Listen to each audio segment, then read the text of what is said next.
9 out of 10 gamers would agree that in addition to having the latest and greatest consoles, whether that be the Xbox 360 or PlayStation 3, or soon to be Xbox One or PlayStation 4, you should always have a classic console hooked up. And that could be anything from the NES, the SNES, PlayStation 1 or 2, GameCube, whatever it may be. Currently, what I have hooked up is the N64. N64, which came out in 1996, is one of those great classic consoles that everybody should, if not own, definitely experience, which my fiance actually just experienced a couple days ago. Why it took her so damn long, I don't know. But one of the reasons is because of the crazy controller that they came out with. I think her hang up on it was the 3 prongs. How do you hold it? Do you hold it like this? Do you hold it like this? I don't know. Do you hold it like this? But she played Super Mario 64 the other day, tried it out, and within a few minutes she became very familiar with it. The system came out in 1996, has about 93.6 or 96.3 megahertz of processing power, which I guess for a console was good at the time, but nowadays it doesn't hold very much.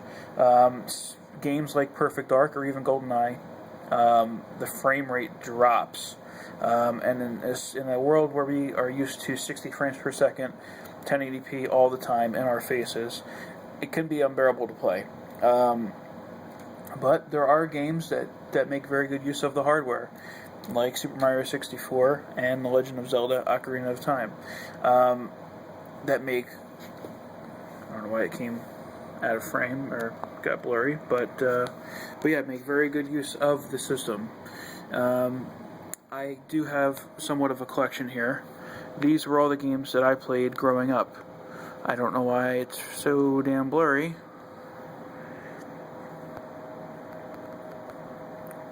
But yeah, you have games like Super Mario 64, my favorite game of all time, The Legend of Zelda: Ocarina of Time. Following that was The Legend of Zelda: Majora's Mask. Not the best Donkey Kong game, but a pretty good effort. Donkey Kong 64. I would say the best is Donkey Kong Country on Super Nintendo. You have Perfect Dark, which was the follow-up to GoldenEye, because Rare lost the license to the 007 series, and they planned on making a follow-up, and here's what it was. They had to reskin everything, and it came out to be Perfect Dark, which was a pretty damn good game, and it made use of the memory expansion, just like Donkey Kong 64, which, if these two games didn't have it, they would run a whole lot slower than they already do, so yeah.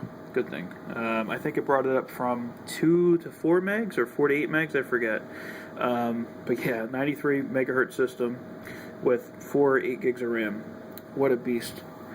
This was actually my first game on the console itself, which was Star Wars Shadows of the Empire. Until recently, I wasn't a Star Wars fan. So playing this game when I was, 13, 14 years old, and 13 and 14-year-olds seem to be kind of assholes, and so I'm sure I was pretty much an asshole when I saw this game, but I played it and I enjoyed it, and so I guess I wasn't very much of an asshole for long, which I hope I wasn't to my parents, but yeah, kids are stupid, I guess. WWF Warzone. Like all kids, I was a wrestling fan. And this game, while it had a limited roster and limited polygons and limited graphics and limited announcers, things that announcers would say, it was actually a pretty good game, and you would play for hours and hours, and yeah, you played it and you liked it, because that was really all you had for that time, until WWF Attitude came out. Now this game was it was almost the same as Warzone, but the engine was updated. Character models were a little different. All the wrestlers had their own different entrances with their music and some effects. nothing too great, but it was a nice improvement from Warzone. But then WWF No Mercy came out, and so you pretty much forgot about Attitude and Warzone. You forgot that they even happened. And since Attitude and Warzone were acclaimed sports titles and they went under, WWF forgot about them too. So it all worked out. I played WrestleMania 2000, but I never had a copy of my own. I actually deleted my friend's game saves by accident. So that was my experience with Warzone, or with WrestleMania 2000.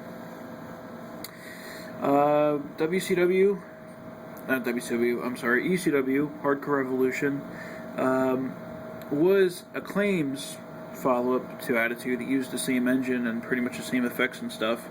But I guess, when WWF said see ya, they went to ECW and made this piece of shit. Yeah, I didn't play it all that much. And the last game I have for this system was San Francisco Rush. I still remember the cheat codes. I actually played this last night. There's a few different cheat codes that, that turn off the clock if you just want to drive around, which I used to do when I was a kid. I used to just not play the races, but just drive around and stuff like that. But it's kind of a fun arcade game. It's a racing game that doesn't take itself seriously, and it's still kind of funny. And then I have peripherals. Well, not many, but a few. I have these third-party memory cards. The gold one, obviously, is the one I use the most. And then I have these two other ones. For some reason, when I was a kid, I thought that for each game you should have a memory card. I didn't really understand the memory cards and how they work too much, as far as, well, you could have maybe 5 or 6 games on the same memory card before you run out of room. So somehow I got 3. I don't know how I convinced my parents I needed 3, but I did. And then I have this third-party Rumble pack. What's different about this one is you can actually take a memory card, put it in here, so that when you're playing, instead of swapping out the memory card and the Rumble pack in here, instead of swapping them out, you can keep both in at once and just on the switches change it from save to Rumble, or low Rumble to high Rumble, and so you can just kind of never take this out. All you would do is maybe take this card out if you have 3 memory cards, like I did, because I'm a retard. So there you have it. Oh, and yeah, it did make it heavy. It did make it pretty heavy, but really, you hold it on your lap and you play it, and it wasn't that big of a deal.